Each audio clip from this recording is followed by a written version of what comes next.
You cry easily, and people have used that against you your whole life. You're too sensitive. Toughen up.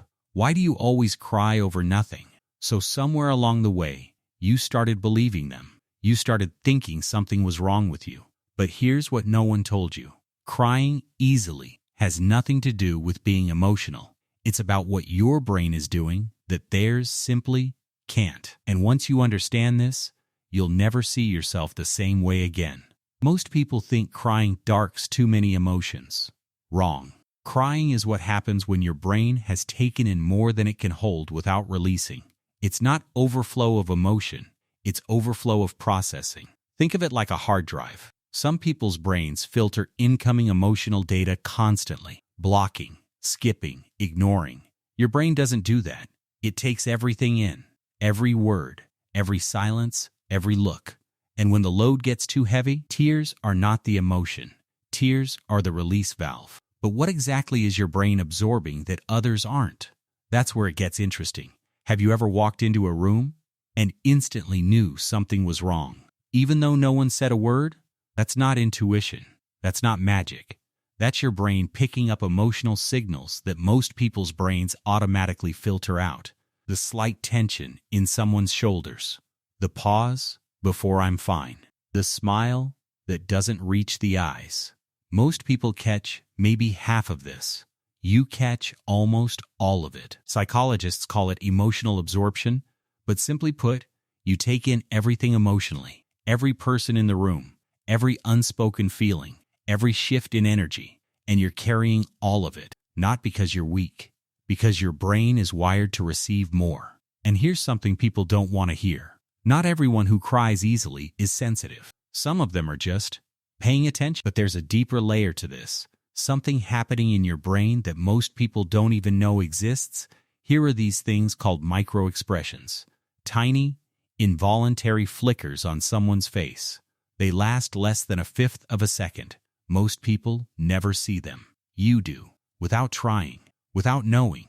Just automatically. You see the flash of hurt before someone laughs it off. You feel the weight in a room before anyone else speaks.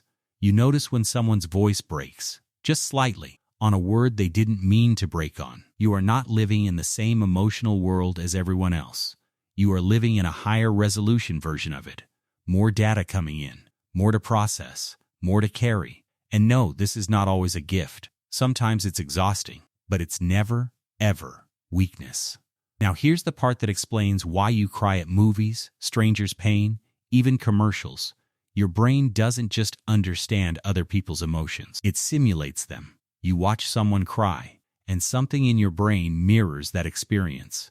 You hear about a stranger's loss, and you feel a weight you can't explain. You watch a fictional character in a movie go through heartbreak, and your brain processes it like it's happening to you. This is called empathy overload. And it means on any given day, you're not just carrying your own emotional weight, you're carrying pieces of everyone around you. The same brain that makes you cry at small things is the same brain that notices when someone else is silently falling apart. And that person, they needed someone like you to notice. But here's what makes this even more complex. It's not just what you feel now, it's what you stored then. Most people remember what happened. You remember how it felt. A song plays, and you're not just recalling a memory, you're back inside it. The warmth, the loss, the specific weight of that goodbye. Because your brain didn't just store the event, it stored the entire emotional texture of it. So when something in the present touches that memory, you don't just remember it, you re-experience it. That's why a random Tuesday afternoon can suddenly feel heavy. That's why a lyric in a song can completely undo you. It's not instability. It's a different kind of memory system. And not everyone who doesn't cry has moved on. Some people just buried it deeper. So now the real question. What does all of this actually mean about who you are? Let's go back to what people told you. You're too emotional. You feel too much. Here's the truth. You don't feel too much. You notice more. You absorb more. You process more. You remember more deeply. Your brain is running a more complex emotional program. And most people around you don't have that capacity. That's not a flaw. That's a completely different way of experiencing the world. Yes, it comes with weight. Yes, it can be overwhelming, but the same processing that exhausts you in conflict is what makes you the person someone trusts with their worst day. The same memory that replays pain, replays love and beauty with a richness others simply don't have access to. You were never broken. You were just built differently. So the next time someone tells you, "Why do you cry so easily?" you don't have to explain yourself, because now you know. It was never about emotion. It was about perception. It was about a brain that refuses to ignore what everyone else decided wasn't worth feeling. Maybe you were never too emotional. Maybe you were just the only one actually paying attention.